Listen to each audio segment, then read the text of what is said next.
enfin, je connais beaucoup d'endroits de cette cathédrale. J'y ai célébré de très nombreuses fois et je suis monté dans ce qu'on appelle la forêt, au-dessus de la voûte. Et cette forêt, cette charpente extraordinaire, qui date de 1200 à peu près, et qui soutenait le toit. Et j'ai été impressionné de marcher au milieu de ces poutres qui sont des arbres euh, du Moyen Âge. J'avais l'impression d'être un homme du Moyen Âge. Et quand je vois hier soir les flammes qui emportent en fumée si rapidement cette forêt, c'était vraiment pour moi je sais pas comment dire, une immense tristesse. Ça m'a bouleversé de penser que cette histoire partait en fumée. Et du coup, j'avais l'impression que cette charpente était aussi immortelle qu'est immortelle l'Église, avec la succession apostolique des évêques. Et du coup, je me rends compte que la seule réalité qui tienne, c'est précisément cette transmission de la foi de génération en génération. Parce qu'il n'y a rien à faire. C'est la foi de nos aînés qui a bâti cette cathédrale. C'est la foi de nos aînés qui l'a enrichie. Elle est comme tamisée de prières, de cris, d'espérance, de douleur, de joie. On se souvient qu'à la Libération, De Gaulle a entonné le Te Deum. C'est pas rien. Et donc ces pierres de la cathédrale ont entendu ces exultations, en même temps ces cris de douleur, d'un peuple qui s'est relayé de génération en génération et qui a tamisé ces pierres de la cathédrale de, de prière, d'espérance en Dieu, de foi en Dieu. Et cela me paraît immortel. Notre-Dame n'est pas morte.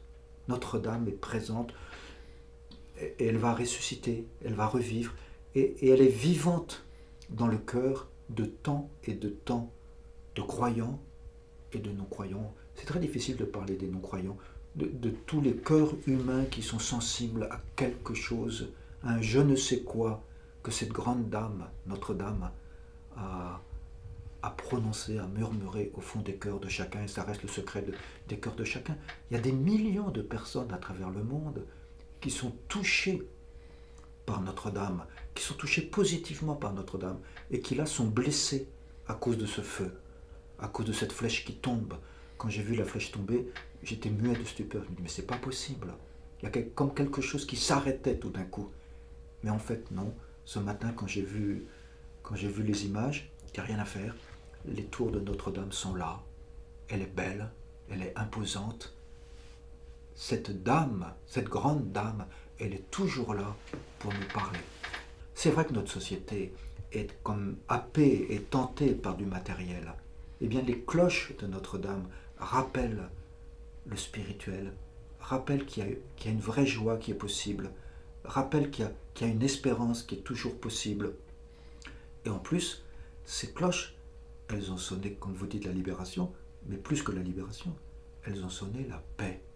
Et il me semble que cette cathédrale sonne aussi la paix. Et qui serait contre la paix? Vous savez, je suis resté plusieurs fois pendant l'été à regarder les personnes qui rentrent dans Notre-Dame. Vous savez que ça va jusqu'à 50 000 personnes par jour. Et quand je regarde ces personnes, c'est toutes les cultures qui sont là.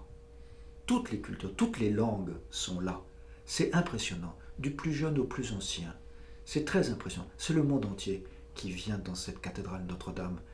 Et oui, Notre-Dame, c'est une belle dame qui sait accueillir, qui sait rassembler, et qui sait rassembler parce qu'elle sait qu'au fond du cœur humain, il y a une aspiration à du plus grand, à du plus beau, à du plus vrai, une aspiration à la paix. Cette cathédrale, par tout ce qu'elle est, son architecture, par ses grandes orgues, par ses vitraux, ses rosaces, et aussi par les œuvres d'art qui y sont, tout parle d'une certaine manière de Dieu, de son amour, de sa présence, de son salut.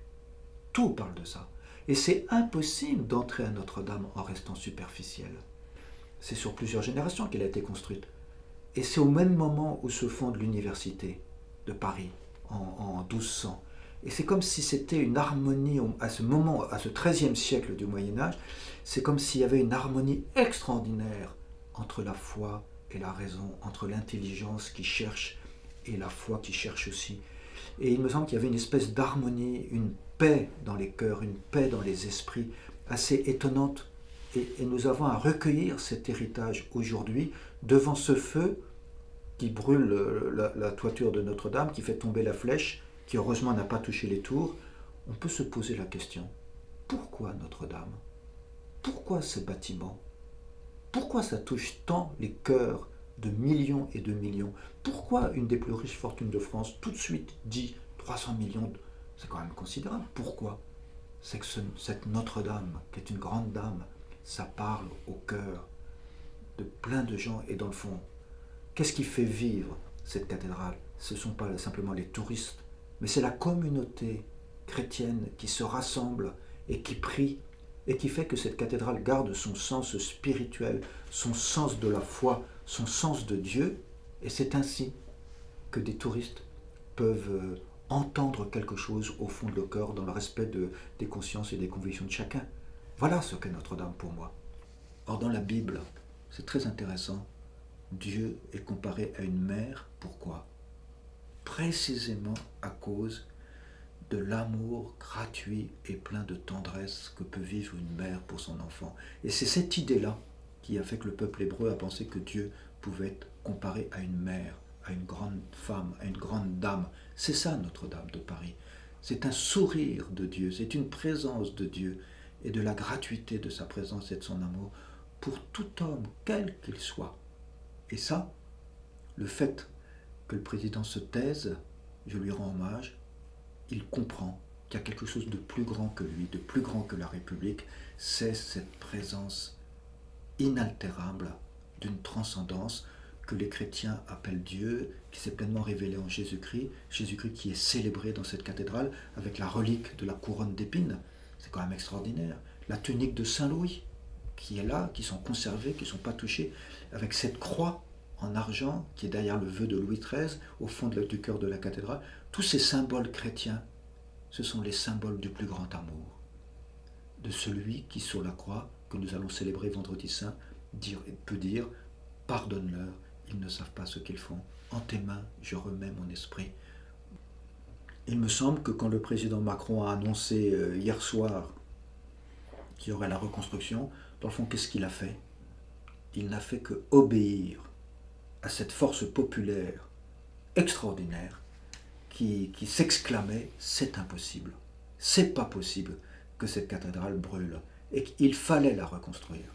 Et cette force populaire, le président Macron l'a entendu et il obéit, si je peux dire, à ce désir de la nation, à ce désir de millions de personnes en dehors de France, et elle va être construite. Et je suis sûr qu'avec les moyens techniques et avec le savoir-faire des artisans de France, des compagnons de France, qui est un savoir-faire extraordinaire, je suis sûr que ça va être construit. C'est quand même frappant que des bûcherons en France aient déjà offert leur bois pour la charpente. C'est étonnant d'entendre ça. D'ailleurs, de la France entière, et je parie que la Fondation du patrimoine qui a ouvert une souscription, je parie qu'il y aura exactement comme la veuve de l'Évangile qui a donné ces 2 piécettes, tout ce qu'elle avait pour vivre, je parie qu'il y aura une multitude de petits dons qui expriment cette ferveur populaire pour celle qui est toujours vivante et qui s'appelle Notre-Dame. Elle sera reconstruite, j'en suis sûr, plus vite que vous ne pensez.